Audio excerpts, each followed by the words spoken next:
everyone, and welcome to Alzheimer Speaks Radio. I'm your host, Lori LeBay, and I'm so excited that you're joining us today.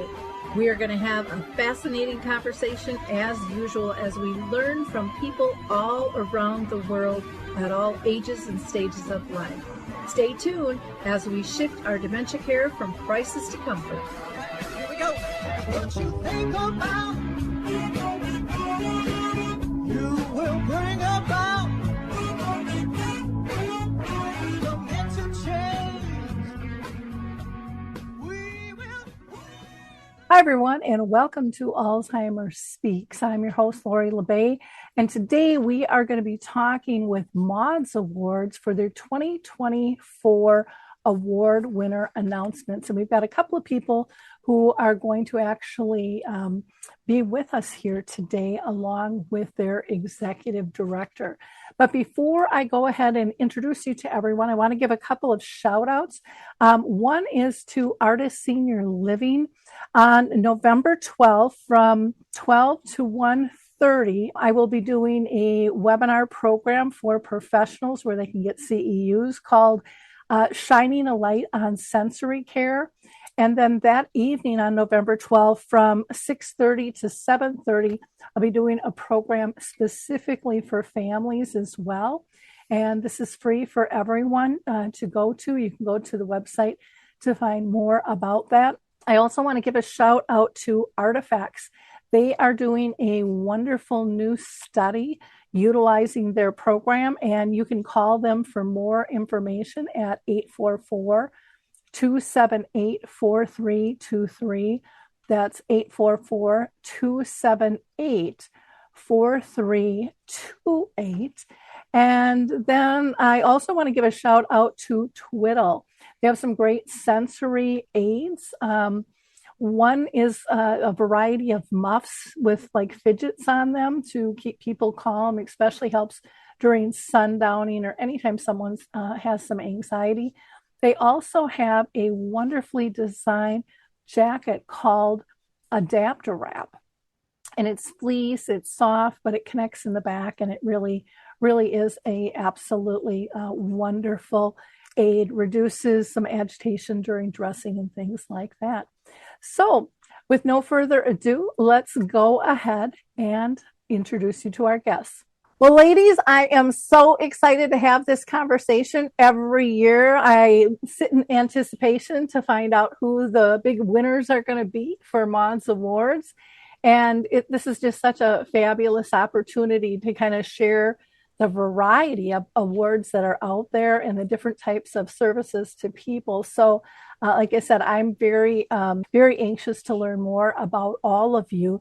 But before we kind of dive into our topics, I always ask everybody individually if they have been personally touched by dementia. And I'm also going to have you introduce yourself. So I'm going to start with Marilyn. If you wouldn't mind introducing yourself and then tell us if you've been personally touched by dementia as well. I'm Marilyn Raichle. I'm the Executive Director of Maude's Awards for Innovation in Alzheimer's Care. And I was a happy care partner with my mother for 9 years. My father also had dementia, and many, many, many other people in the upper regions of the family also developed it. But it was my mom that was the most important one. Okay, wonderful. Thank you. And Arlieta, you want to go ahead and introduce yourself and tell us if you've been touched by dementia? Yes. Hello, everyone. My name is Arlieta Hall. I was personally touched by Alzheimer's and dementia. My father was diagnosed with it in 2000, I would say like 15. And then I decided to quit my job and be his full-time caregiver with my bonus mom, my stepmom, Charmaine. And I decided to, along that journey, use laughter as a way to communicate with people that have dementia and Alzheimer's.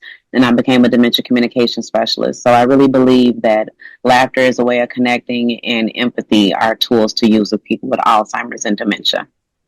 Oh, I can't agree with you anymore. I think humor is one of those things that's put on the shelf because this is so serious. And then, we're all like a balloon that's just going to pop, And so that laughter and empathy is really, really important.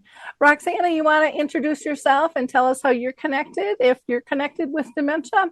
Sure. So my name is Roxana Delgado, and I am not directly connected to dementia.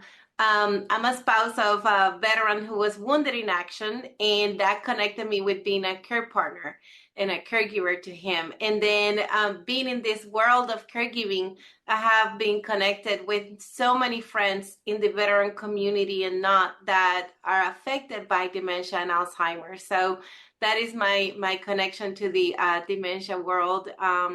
But I'm a professor at UT Health San Antonio and the director of the Caring for the Caregiver program. And a vast number of our families that we serve, they care for someone with dementia. So Yeah, it's pretty prominent, that's for yeah. sure. So, well, I know we're going to have a really interesting conversation, but I have to start with Marilyn because, we always get new viewers and people are like, what the heck is Maude's Awards? So, Marilyn, take it away and let people know what's going on with Maude's Awards. And I will be brief so we can get to these two wonderful women. Maude's Awards was founded by Richard Ferry in honor of his beloved wife, Maude, who developed dementia in 2013. And he kept looking and looking and looking for ways to make her life better and happier. And that led to Maude's Awards. And every year we give awards, monetary awards, for extraordinary achievements in dementia care. Programs that we exist to discover and to celebrate and to share innovative ideas that are enhancing the lives of people who are living with dementia and the lives of their care partners. And this is our 5th anniversary. So it's very exciting to welcome these two lovely women. Yeah, it's been exciting to see. Do you want to talk about the types of organizations or individuals that can apply? Well, anybody can actually apply. It's interesting. Last year we had 168 applications, nonprofits, for-profits, individuals, organizations. Anybody can apply who's doing something that has made a difference in the lives of people who are living with dementia. So we are open to all ideas. We want to know anything and everything that is making lives better.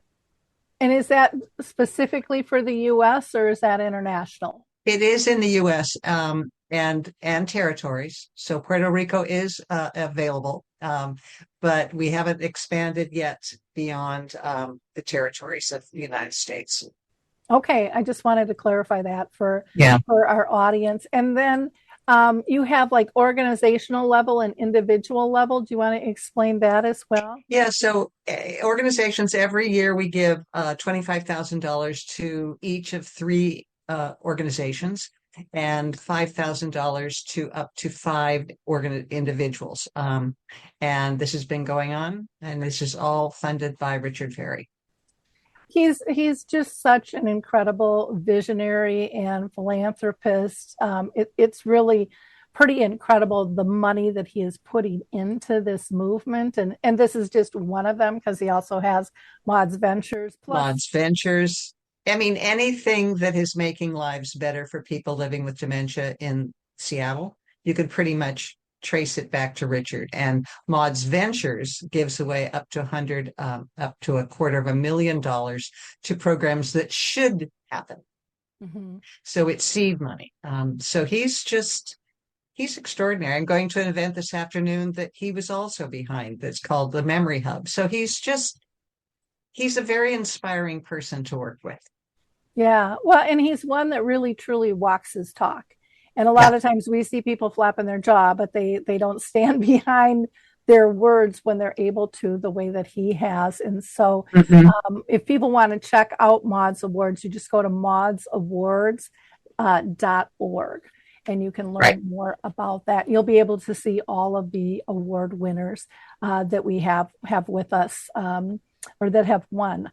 But today, let's talk a little bit about our individuals here. And Arlieta, I'm going to go with you first, if you don't mind, talking about what it is that you do, because as an individual, I think sometimes people go, well, I don't know, it's just kind of me and I'm doing my thing. But, and so I think there's a lot of people that are hesitant to even apply, thinking, well, it's just me.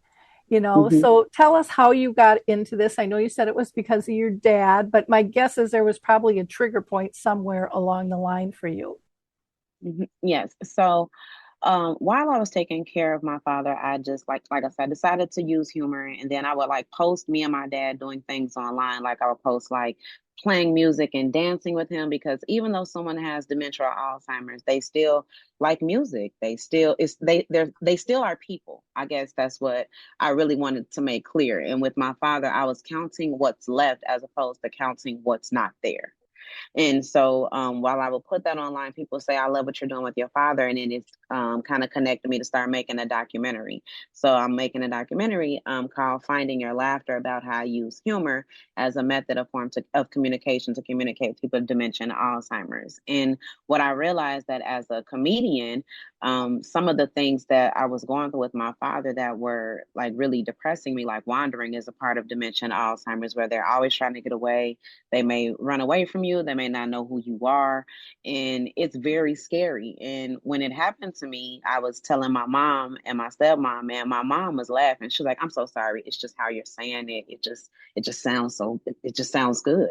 And then when I actually told the joke on stage as a stand-up comedian, so many people in the audience will come up to me and tell me they were dealing with it. Like no matter like the race, ethnicity, the height, like nothing. It was just like, we're all dealing with this same thing. We're all aging. We all get confused. So it just brought me to something that I would start looking for a community. So I'd be online. I'll be looking for other type of Alzheimer's groups and things that like people I can connect with. And that's how I got connected to Maude Awards. And it was so endearing to me because it was a caregiver that actually experienced it. Like it's one thing to just know someone with Alzheimer's, but that caregiver experience is who I'm making my documentary for, because I feel like they're like superheroes that we don't talk about. I mean, we just have Superman, but I feel like if we had a cape for caregivers, like okay, that's a different story. But I just feel like the entire experience and even becoming a Maude Awards recipient is something that to me connected to my heart, because when you're dealing with Alzheimer's and dementia, you're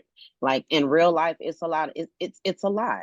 And you never really get like a pat on the back as a caregiver. You just kind of pat yourself on the back and tell yourself you got to take care of yourself tomorrow.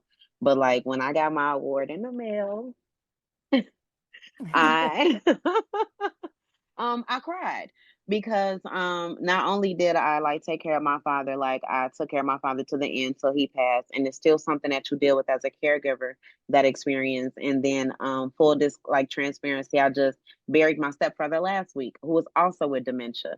So to be able to know that I made a difference, and then I also brought them laughter along the way, and that now I use it in my workshop. So I teach people how to create humor around caregiving, and also to storytell in the moment, because things that happen when you're caregiving, sometimes you just cannot explain it, but you need to be able to storytell it different to yourself to get through it.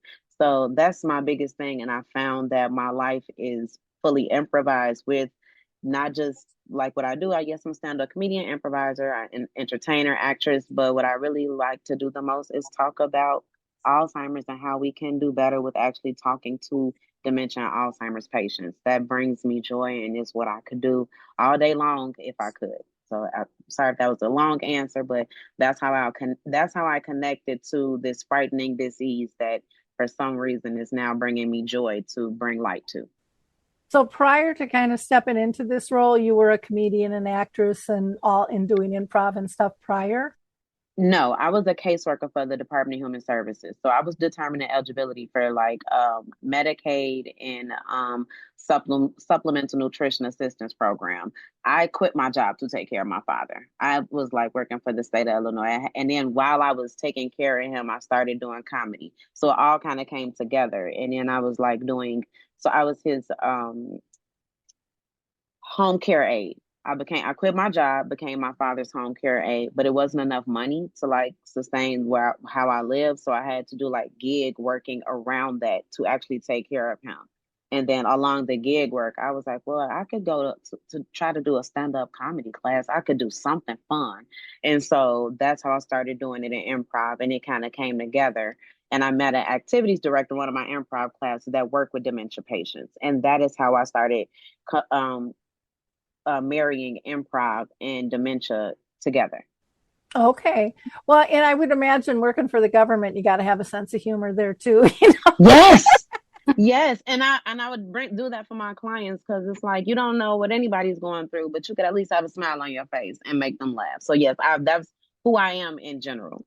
Well, and one of the things that I love with humor and with improv, is it's something you can use in all of your life. You don't have to just be caring for someone with dementia. Mhm, You could be dealing with your husband or wife or partner, mhm, a friend, your boss, a 2-year-old. It doesn't make any difference, a mhm. neighbor. And I've always said that I think humor is the glue that kind of holds us together because life is very imperfect, and if we can't laugh at those imperfections that we all have and we all do at certain times, it's going to be a real depressing world that we're living in. And so I think it really takes a huge burden off the backs of so many when someone gives them permission to laugh, because there are people out there that'll say, and I know because this happened to me in caring for my own mom who lived with dementia for 30 years. Lori, this is serious. You can't laugh. Yes. And it's like, step in my shoes, sweet pea, and you will see how bad you need to laugh sometimes. Yes. You can't be serious at this level all the Mhm. time. That is not healthy for anyone. So I think that is really, really important. Now, when you started, caring for your dad, is there an example or two you can give us that, just hit you as, okay, I'm going to laugh or I'm going to cry type deal? Yes, I think the first thing was when I would try to feed my dad, and he would already say, "Oh, I've done that already," and I was just like, "Okay." um, then I would come back in me 15 minutes. Then he would like touch his stomach, like, "Ooh." Oh, I'm so full. I've done that already. And I would be like, okay. But what really got me was when he would get it, when I would get him in the shower, and then he would see his reflection in the mirror when he would like peek around the shower, and he would just shout at the man like, get get out. So I used to tell the man, get in the shower. And I used to think that was so funny because I would run him out and he'd be like, thank you. I'm like, you're welcome. I got that man out. He had no business being in here. But it was just so funny watching him just interact and just being supporting him no matter what he thought. Like he would think he would think he was still a principal. So he would ask me like, why am I not doing what I needed to be doing for the day as a teacher? He did not understand why I was in his office and not teaching the classroom. And I would just go along with him. I'm like, I'm so sorry. We were on lunch break, but I'll just get back and we'll have a teacher's review. He's like, okay, get back to work. So I just, love making him still feel as superior and as if he still was, and as a person, as if he still had, just like and we all do, we all have our things and I think the way we go about ourselves. So going along with him, even in the craziest moments, still made him feel validated and as if he was in control. And that to me made a lot to still have him have his dignity. Mm-hmm.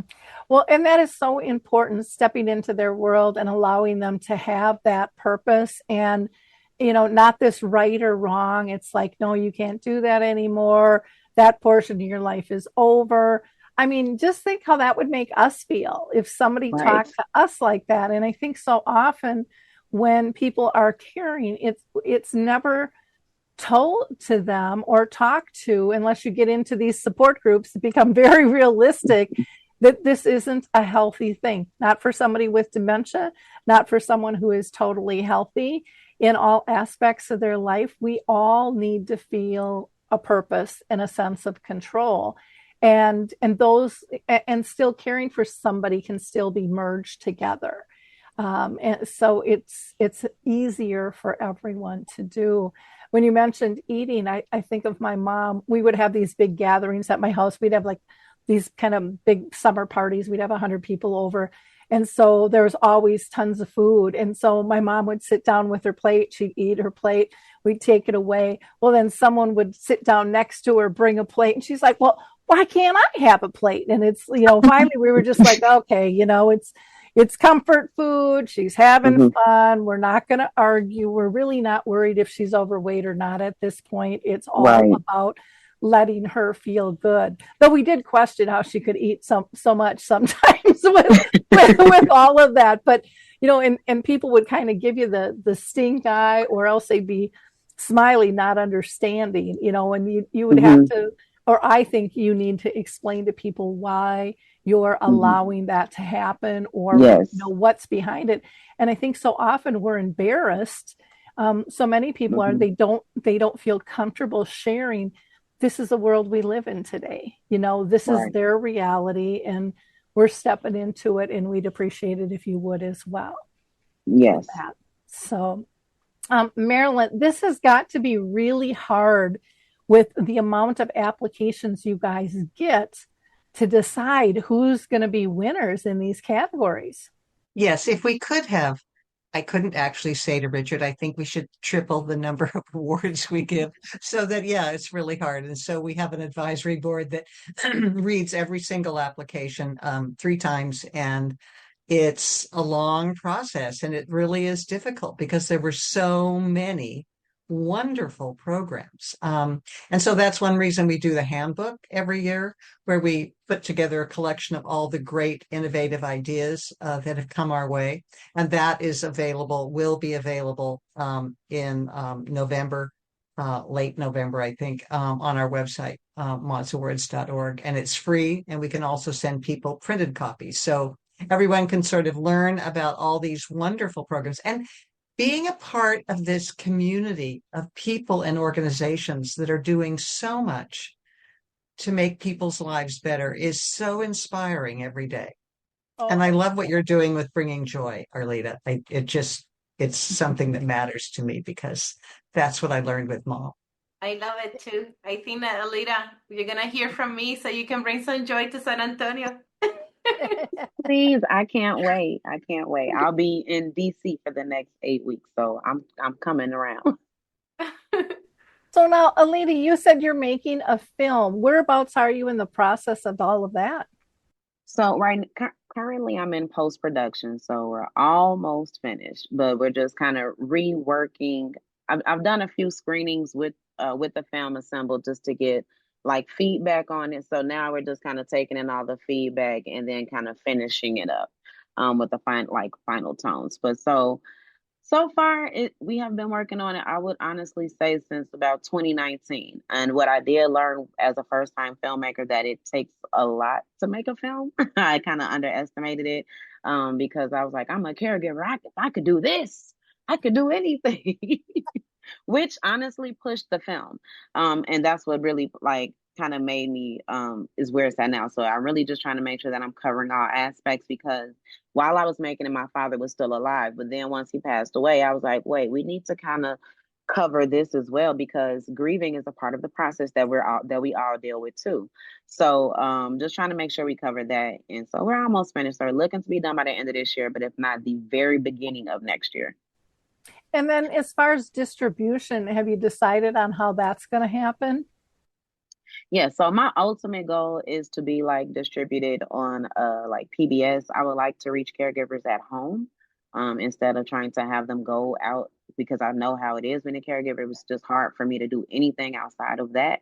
So I really want to do like PBS, and then I also am doing an educational route as well, because I would like to make a shorter cut of the film. I would say about 15-20 minutes. That way I can use on like mental institutions, health institutions, schools, things of that nature. So that way we can kind of do preventative care and also like care as far as teaching people how to communicate with people with dementia and Alzheimer's.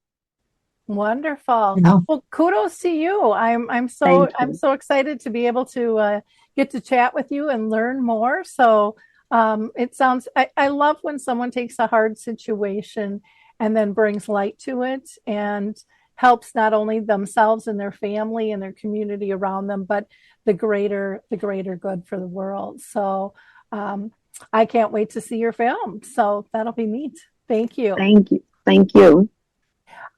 Well, let's go ahead and talk with you, Roxana. Can you tell us a little bit more about your organization and what all you're about? So, the Caring for the Caregiver is a program under the School of Nursing at UT Health San Antonio. So we're in an academic institution. However, the program behaves very much like any other nonprofit, where we partner with the Alzheimer Association and so many other partners in the community to bring workshops and seminars and things that can really improve the quality of life of our caregivers by increasing their education, skills building. We try to do it in person and also hybrid, so virtual, because we understand that many caregivers cannot leave their homes. So we definitely get to them however we have to do it. But our mission is to really improve the quality of life of our caregivers. And being in a healthcare environment, we're trying to also make them less fearful of accessing the healthcare, field. And how do you communicate with your healthcare provider? How do you ask questions and ask questions? Because we believe that caregivers are the best advocates for their loved ones. They're the ones who are going to end up being part of the care team. And they're the ones that can make their loved ones' lives better. So our motto is making lives better as well. So we say, what can we do? What can we implement in innovative ways so we can get to their homes and we can bring them to our area in our rooms and in our classrooms and make sure that they're equipped for this hard job. So with, you had mentioned about, the nursing program and training staff and trying to bust those barriers down of, come on over here, this is a good job, versus people scattering like rats, and running away, really giving them an understanding. Do you also reach out to schools like in junior high and high school as well? And the reason I ask that is, I think there's such a great interest. And I know when I used to go into the schools, and I haven't for a long time now, I was absolutely shocked at the number of kids caring for somebody with dementia that didn't have a clue what it was really about because the families were all protecting them. Well, they don't need to know that. Just come home after school and no, you can't do your extracurricular because we really need you to fill this gap. But they weren't really educated and they really weren't given permission to try new things and get creative like Arlieta, and there's so many different ways to connect with a person with dementia. And and it should be all the opposite. We're seeing a lot of children undertaking that caregiving role, the grandparents and older adults, and where we get to meet them, not so much in the schools, but some of the senior centers here in San Antonio are having a dual program. So you have the seniors and you have the school age children in the same place. It's a very innovative way of being able to combine the grandparents with their grandchildren in one place. And it has been fabulous to connect with not only the seniors, but their grandchildren. And that has been implemented here in San Antonio. So we don't go as much to the school settings. We wish to.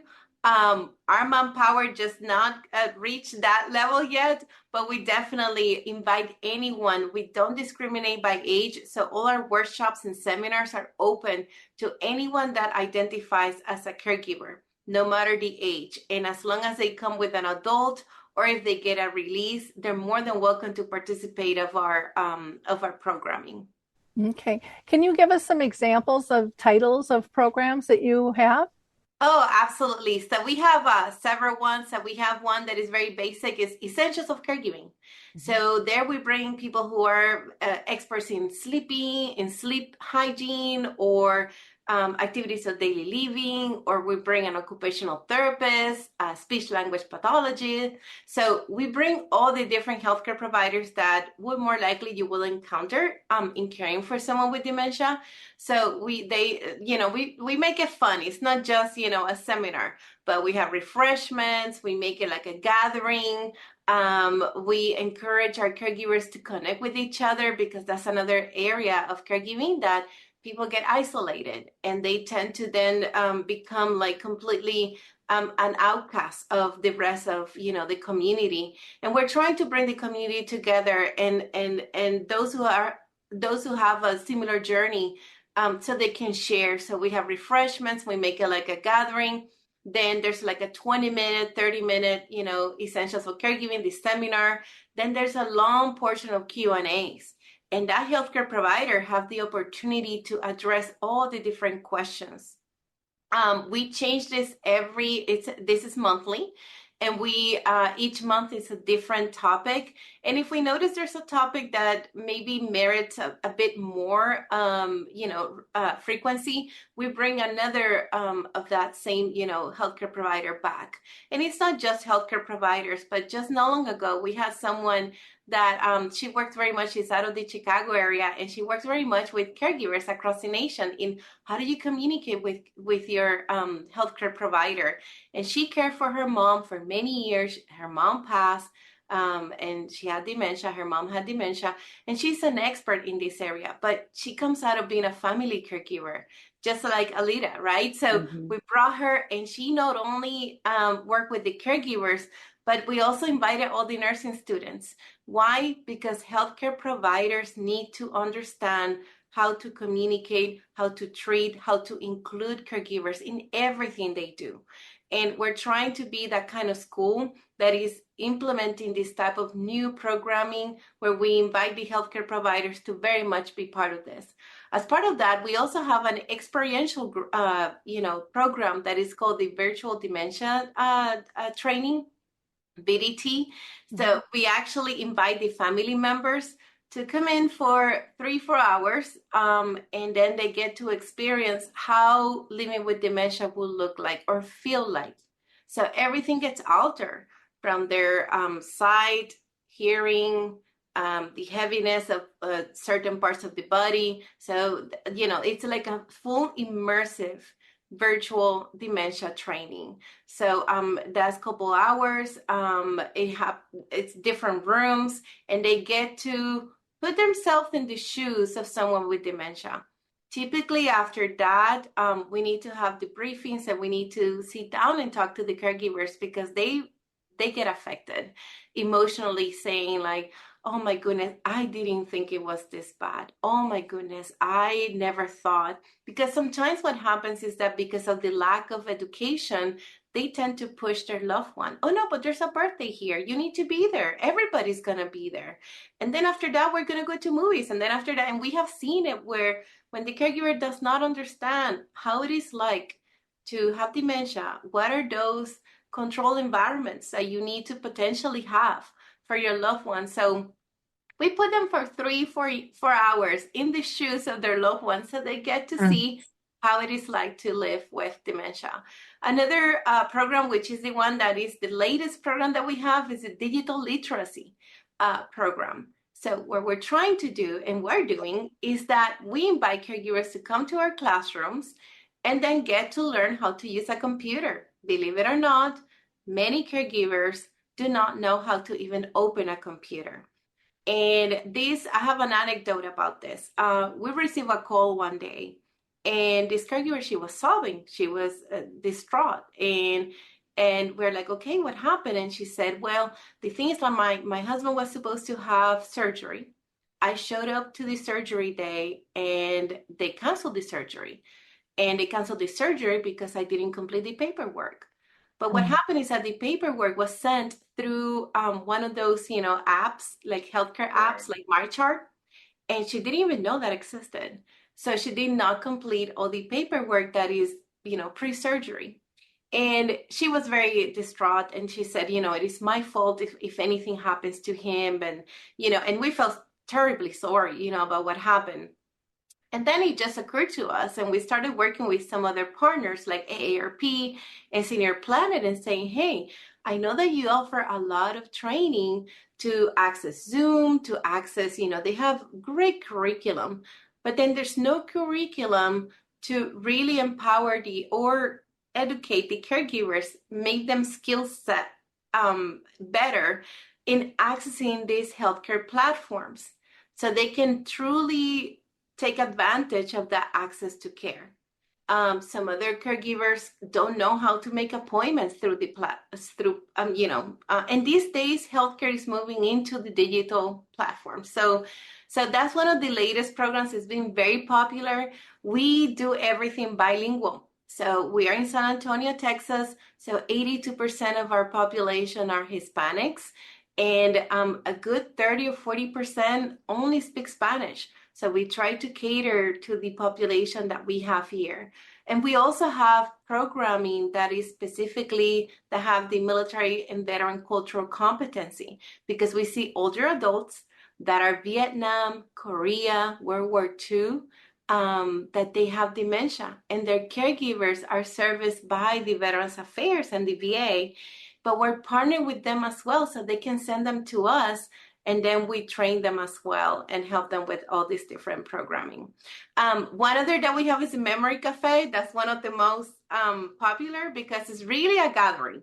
It is come as you are, bring your loved one. We provide respite care during that time so they can focus on mingling and having fun with other peers at the same time that their loved ones get to meet others that, have dementia. So it's been super popular. People love it. The refreshments are good. And then we try to, of course, increase always education with everything, but at the same time, bringing community together, reducing isolation, and making sure that they're well taken care of. So Memory Cafe is a very popular one as well. And one more that we have is the GROW program. That's the acronym. So it is Gardening Rooted in Occupational Wellness. And what we do is that we bring them to the botanical garden. They're great partners here in San Antonio. And we bring them to the botanical garden, and they learn how to work with, the land. And that we know there's a lot of benefits in gardening. So we bring the caregivers, again, they make community, they learn different things about, using their own gardens and creating spaces that are suitable for them. Because many caregivers cannot leave their homes. So what can we do to bring the basically things to their own, household? So those are some of the programs. We have activities all the time. We don't stay at the university per se. We're mobile. We always joke that we have this sign in front of our door that says, if you're looking for so-and-so, please call the cell phone or so-and-so. Why? Because in universities, sometimes people feel a bit intimidated coming to us.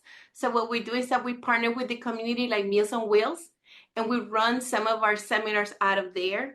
So that way we also can screen the caregivers who are coming and see if they're eligible for Meals on Wheels. So we're taking care of two things, the food insecurity at the same time that we're taking care of the education. So again, we're always busy, always on the go, getting out there in the community, working alongside the government. We have the Bexar County Aging Agency. We work with Meals on Wheels, Alzheimer Association, and so many others. The Botanical Garden, the zoo. We have tremendous partners. We could not do this alone. I promise we wouldn't be able to do this alone. So thank you so much. This is amazing. We were so excited when we heard from the Maude Award. And I have to say, I don't have the trophy with me. My team took it and put it in their area.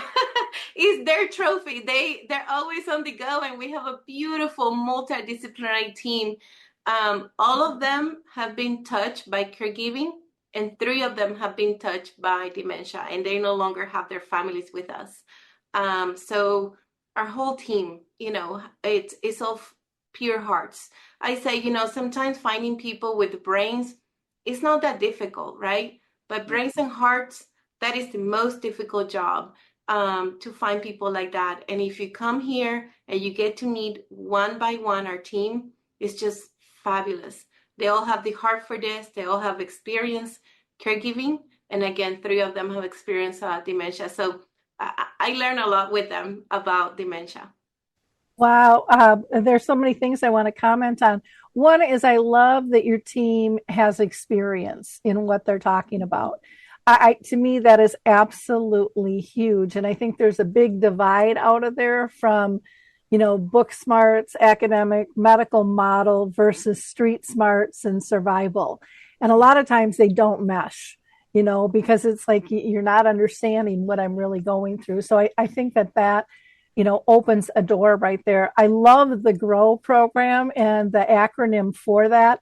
Very cool with the gardening. There's a gal out there that does a butterfly garden, and she did that with her husband because he loved the garden, but he could watch the butterfly change, from being in its little capsule to popping out, and so they would just look for that and all the changes and stuff.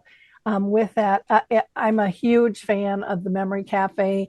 And when you said they're really a gathering, my inside was going whoop whoop, because that's what I call it. I hate calling it a support group because I think there's so much stigma attached to that. I know even for myself, I did not want to go to a support group. I didn't have time to do another thing for my mom.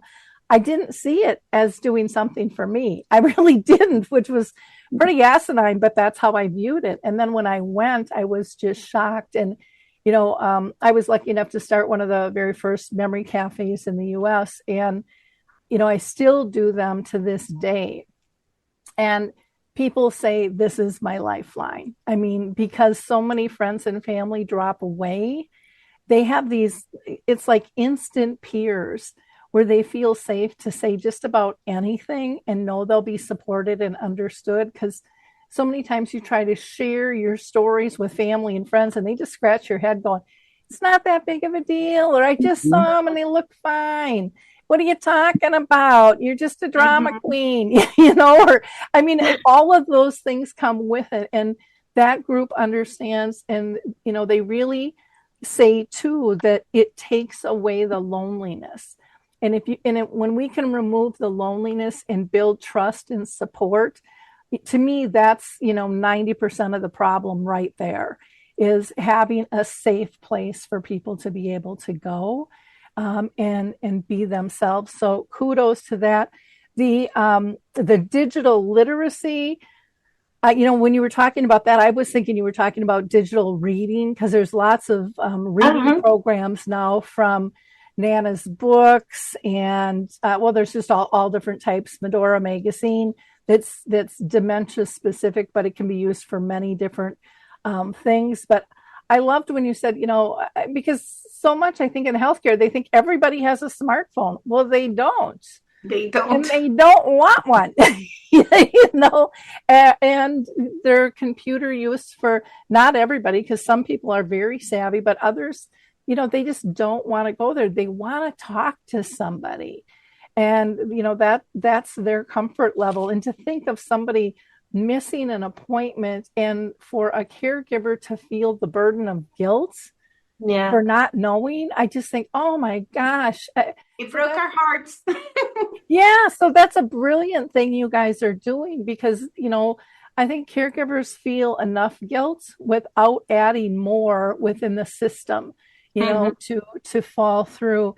And I also loved when you talked about communicating with professionals, because I know I struggled with that. And it took me a while to figure out, I'm not talking to the doctor anymore. I'm going for the nurse, because the nurse I can send stuff to and I can communicate with her, and then she'll highlight it for the doctor. Because, and I know, my mom's been gone 10 years now, and she lived with it for 30. So things have changed a lot. A lot of times nowadays you actually can get through to the doctor, but will the doctor really take time to make the notes? Or will a nurse have a little bit more time to process that and maybe be able to research, some help in terms of the actual situation? Because, you have so many tough conversations, and it can be, should we move? It could be driving. I mean, those are two like blow up the family moments, And when a doctor says, oh, your daughter called, or your daughter or son thinks, versus them taking on the responsibility and say, with the disease progression, this is pretty common, and these are ways that you can still be supported. Two totally different things. And you can go home and not have, that animosity, which, people think, well, a person with dementia, they're going to forget. Not all the time. I mean, my mom held on to certain things, and I'm like, really, out of all the things, you're going to remember that, and be mad at me for 2 or 3 days intensively. And so being able to have a good, comfortable relationship with your medical professionals is, to me, just a critical aspect. And it just gives so much more support to those family members, or even when they go in for, and I know the nurses aren't responsible for this, but when somebody goes in for a diagnosis and the doctor's like, here's your prescription, here's your next appointment, here's, get your affairs in order, and people walk to their car and they cry for 2 hours because they're not given anything to tap into. So for the nurses to understand how important it is to get connected with others in their arena, or even on social media, if there's not something right in their neck of the woods, that all of those things are really, really valuable and make the process so much easier. And then the last thing I'll comment on was the virtual tours that you do. And my audience has probably heard this from me before, but some of you haven't. I've done it 3 times. The third time I went, I knew exactly what to expect. I knew the order, of really what was going to happen. And I walked out of there and went up to my hotel room, and all of a sudden I'm sitting there for about an hour and I'm like, craps, I left my purse back there. I mean, I was totally disoriented. And so I'm like running back, going, oh my gosh, I hope I get there before they close. But for somebody who is in the business, who knows better, to get that disoriented through the process, I think it is such a great thing for families and professionals to go through, because that sensory disorganization, it really can bobble you when it's dark and there's these beeping noises and you're getting instructions that you can't understand. Yeah. All of those things are things that people with dementia deal with multiple times a day. And when we look inward and go, oh, that was kind of exhausting, that was just a moment in time and then we're back to normal. But they're living this over and over and over again. Yeah. And so I love those. And I also love all of the different, classes and seminars and stuff that you're doing. Brilliant work. And your partnerships with so many, saying, we're not just going to be here, because you're right. People will get intimidated, or even just trying to find parking at a university. Sometimes the walk itself can be too far, and you don't have, like I'm in Minnesota, we have snowstorms and things like that can really make it bad. But you have your own stuff. In our city, like San Antonio, you may think that it's not, it's one of the largest cities, right? Mm-hmm. But then how can we pretend someone to drive 30, 40 minutes to then, like you said, find parking and then walking? And we partner also with our local public transportation. They just brought a caregiver that she wanted to visit. And we're like, well, we can come to you. No, I want to see the place. I want to come visit. So we partner with, of course, the public transportation that work with people with disabilities, and they brought her. She spent 6 hours with us. She just didn't want to be home. She wanted to be somewhere else. And so we try to be very creative in what we do. So the beauty is that our whole team, they have walked this journey. So they know how to have that empathy and understand the caregiving journey. And we change a lot of different things in terms of, we try to be very creative and innovative from the moment that you call the center. You're going to reach one person. You don't have to go through a very long, press 1 for this, press 2 for that. Caregivers are tired. They have to maneuver and juggle with so many different responsibilities, the care coordination alone, that we try to be that place where they find community and they find understanding, and they also find, people that are willing to listen and be here for them. But at the same time, we don't want to just listen and just stay like this, like, oh, we're sorry. We want to make sure that we equip them. That is why consistently we are creating either curriculum, or we find the experts in different areas and we bring them on board. So that's what I was saying, Alita, we need people to bring some joy and laughter. So you will be hearing from me because we see it in our community. I do have one anecdote that this happened like 2 or 3 weeks ago. So in the Grow program, which is very popular, this gentleman, his wife, he cares for his wife, and he couldn't, bring her that day because she wasn't feeling that well. So he ended up going to the grocery store, and he made friends with the cashier for so many. Which caregiver doesn't see the grocery store as our me time, right? I was one of those. I needed some me time. I ran to the grocery store. So anyway, so he made friends with this young, college student that was a cashier. And that day he's like, how are you doing? And he said, well, I'm good, but I was supposed to go to a program and I'm not going to be able to go. And he's like you said, they look forward to it. So when the cashier said, so why not? I said, my wife cannot go, and I don't want to go by myself because everybody goes in pairs. The young man said, well, I can go with you if you want. So in that Grow program, it was hilarious because then you have the caregiver who's the older gentleman. Everybody's like, where's your wife? And he's like, oh, she couldn't make it, but he tagged along. So he came with this older gentleman who's a caregiver. And everybody has such a great time and asking questions. And of course, we wrote to the manager and we said, this is what community should do. This is how the community needs to embrace each other, and businesses. I feel like every sector of our community needs to be dementia friendly, right? Where we support each other and we even allocate some of our resources to support those who are caring for their loved ones. So that's a prime example that really shifted and changed everything. I mean, we were all overjoyed to see that happening, and we're writing about that very soon because in hopefully people are going to be more empowered to do things like that are out of the box. With dementia, there's no box. We have to think completely like there's no box. So that's what we try to do. We try to be very empowered and empowering people. Very loving. We're academics. And if I may share this. So when you were saying about the healthcare providers, so as an academic, one of my areas of study that I've been doing for 6-7 years now is changing the paradigm of healthcare. It's called inclusive care model. And we're testing how we can include better caregivers in healthcare settings. From the moment the caregiver walks into an ER or any other clinical setting, how can we start including them? Are we asking the patients, who's your caregiver? Who's the person that cares for you? Are we documenting that? How are we treating them? Are we leaving them in the waiting room, or are we inviting them to the room with the healthcare provider? And how are they addressing the caregiver in terms of including them as part of the treatment team? So we're studying that, but that's on my hat as an academic, which also falls under the caring for the caregiver, but that's more on the research side. So we're trying to bring things that are innovative and that potentially can change the landscape of caregiving in our nation.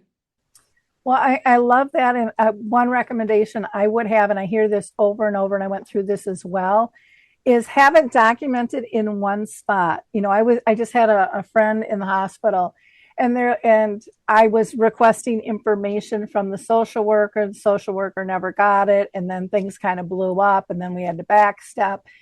And they're like, well, I don't know where they put it. And it's just like, oh my goodness, so one department, there has to be a spot. Same like at banks. People are asked all the time, well, we need your power of attorney. You've scanned it 52 times, and so, and that's not something you really want to carry in your glove compartment because they can't do their job. I mean, that's how, as a caregiver, you feel like, why can't they do their job, with this? Or another thing was, again, with this person, we did their healthcare directives.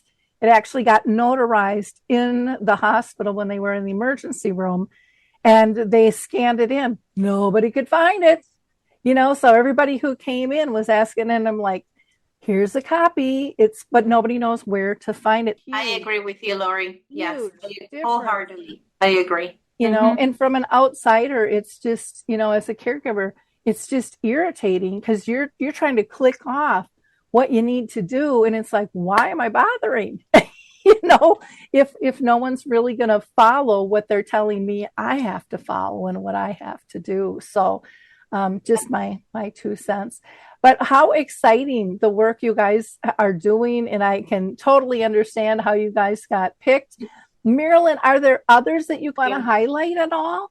Well, what I love about these programs, both of them, is that you are addressing the needs of home caregivers. And there are so many home caregivers, if not the vast majority, who are operating without a net. They do not have the support they need to thrive and to let their loved ones thrive. And you are doing it with community and with joy. And it is just so heartening to see. I mean, it's just that there are programs that are using art that are bringing people together. There are programs that are reaching underserved communities where there's a really high incidence of Alzheimer's, to bring them more news and more information. It's just this growing community in this country.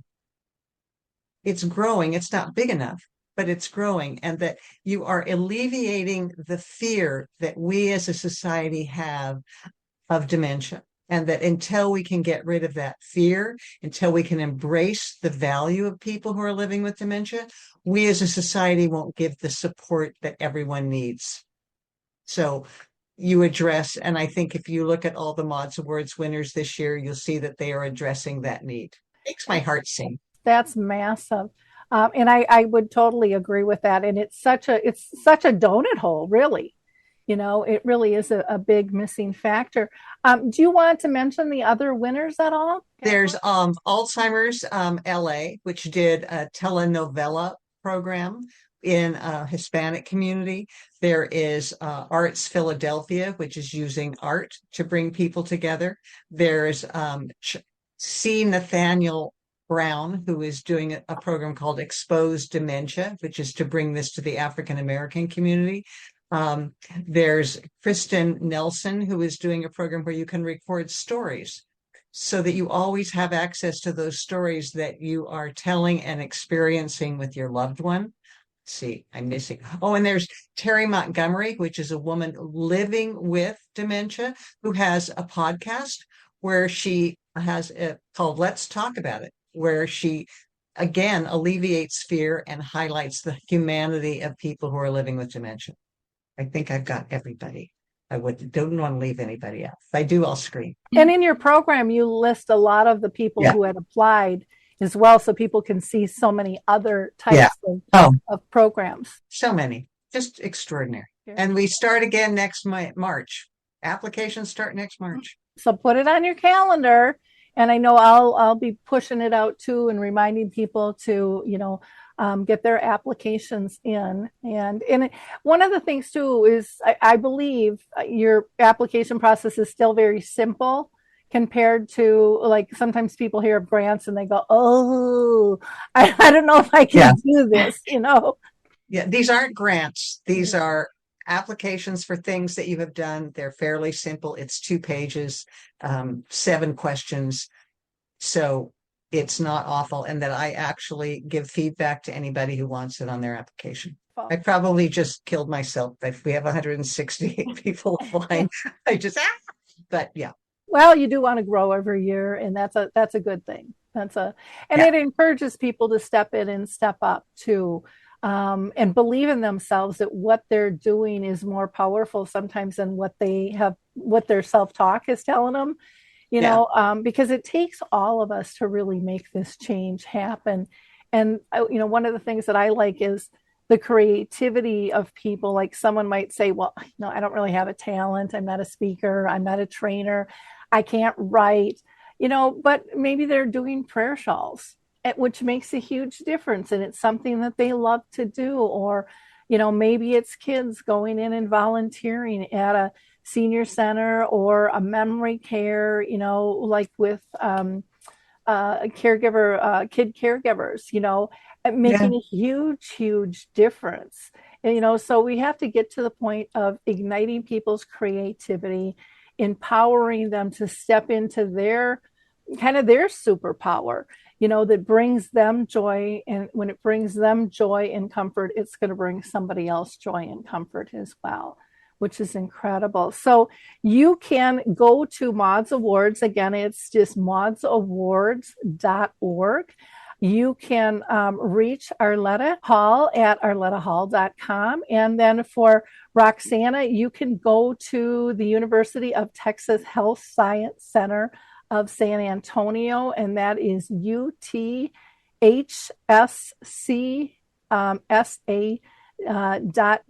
and we'll have all of that in the show notes for you as well. I do also want to mention, feel free to go to alzheimerspeaks.com, go to our free educational resources. There's tools, there's the radio show, there's dementia chats, there's dementia arts. You can also go to Dementia Map, which is also a sister company of ours, which has a variety of different resources, products, and tools for people to be able to tap into. And then last, I just want to give a shout out also to Qblocks. If anybody is looking for a great webmaster that has a social conscience, who is reasonably priced, communicates down at this level where most of us talk versus over our head, Q for Good is absolutely incredible. So please check them out. And I want to thank our audience. I encourage you to be a giver of hope. Like, click, and share, not because we're, counting tallies, because we know you have people who need this information. And the only way we're going to give comfort and make people feel it's okay to even click on something is by going through a trusted source. And every single one of us has our sphere that we are a trusted source for. So be a giver of hope. Doesn't cost you any money, takes very little time, but my gosh, can you make a difference? So thank you all. And, thank Richard too for Maude's Awards and creating what he has created here. I'm just amazed each and every year at the growth and, the services that are out there. It's very cool. So thanks, everybody. Thank you. Thank you both. Thank you.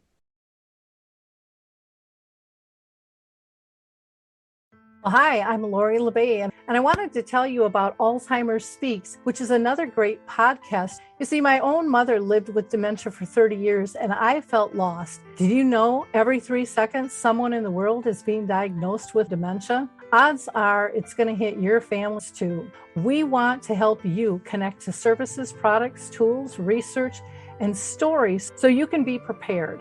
Please subscribe to Alzheimer Speaks on your favorite podcast platform.